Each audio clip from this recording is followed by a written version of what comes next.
Baik, selamat siang untuk kita semua. Perkenalkan, nama saya Maria Rosari Hertidiana Sanje, NPM 33200049. Di sini saya akan menjelaskan tentang film Kalentarata atau Cnidaria.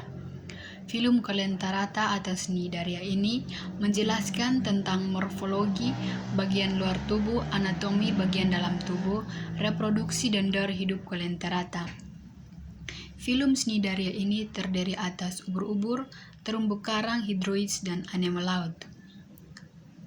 Bentuk tubuh Kalentarata ini simetris radial atau biradial sepanjang sumbu oral aboral. Kalentarata ini dibedakan menjadi dua macam, yaitu polip dan medusa.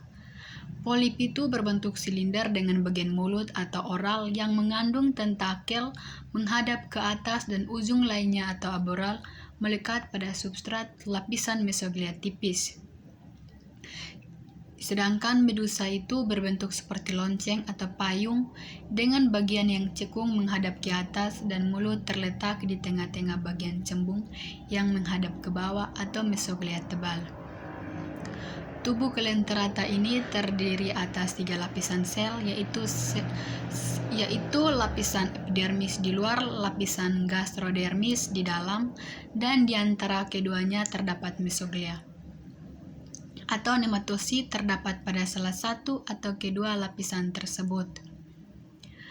Yang pertama, lapisan epidermis terdiri atas sel epitel otot, sel interstisial, sel cnidosite, sel kelenjar lendir, dan sel saraf indera. Pada sel cnidosite terdapat nematosis. Selain nematosis, terdapat pula spirosis dan ptikosis. Nematosis pada Kalentarata air tawar ada 4 macam, yaitu yang pertama, penggulung atau volven, yang kedua, penusuk atau penetran, yang ketiga, 2 macam perekat atau glutinan, yang pertama stereolin glutinan dan streptolin glutinan. Yang kedua, gastrodermis. Gastrodermis terdiri atas beberapa macam sel, yaitu yang pertama, sel otot pencerna yang berflagela, yang kedua, sel kelenjar enzim, dan 3, sel kelenjar lendir. Kecuali hidra, kebanyakan Kalentarata mempunyai nematosis di dalam lapisan gastrodermis. Pada beberapa jenis hidra sp, di dalamnya gastrodermis terdapat Zooxylorella yang hidup bersimbiosis. Yang berikut pergerakan. Pergerakan pada polip itu terbatas, merayap atau meliuk-liuk, sedangkan medusa itu bergerak bebas. Yang berikut makanan dan cara makan. Kalentarata ini bersifat karnivora, di mana makanan masuk ke dalam mulut dengan bantuan tentakel dan proses pencernaan dibantu oleh sel otot pencerna atau pseudopodia. Yang berikut itu pernafasan dan ekskresi pada Kalentarata. Pernafasan dan ekskresi pada Kalentarata ini pertukaran gas dan pengeluaran sisa metabolisme melalui proses difusi. Reproduksi pada Kalentarata ini berkembang biak secara aseksual dan seksual. Aseksual terjadi pada stadium polip melalui pertunasan dan pembelahan, sedangkan seksual terjadi pada stadium medusa.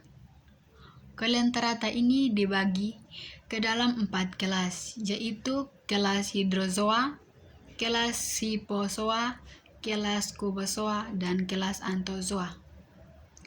Kelas hydrozoa memiliki polip soliter atau koloni, ukuran kecil tidak menyolok.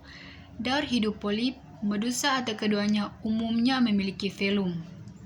Yang kedua, kelas scyphozoa. Dalam daur hidupnya, bentuk polip selalu kecil dan medusa berdiameter 2,40 cm atau lebih. Yang ketiga, kelas cubozoa. Medusa berbentuk persegi dengan 4 sisi datar, memiliki velum. Yang keempat, kelas anthozoa, selalu dalam bentuk polip, soliter atau koloni. Di sini yang pertama itu kelas hydrozoa. Kelas hydrozoa ini ukuran kecil dan tidak menyolok. Dalam daur hidup hydrozoa ada yang berbentuk polip, medusa atau kedua-duanya. Hidup soliter atau berkoloni. Soliter itu kuncup yang sudah lengkap, lepas dari induknya dan hidup sebagai individu baru. Sedangkan koloni itu kuncup tetap melekat pada induk, kemudian membentuk kuncup baru, hingga akhirnya tiap polip berhubungan satu sama lain. Pada polip soliter, tunas hasil reproduksi aseksual yang telah mempunyai mulut dan tentakel akan lepas dari induknya dan akan hidup sendiri sebagai polip baru yang soliter, contohnya hydroespe.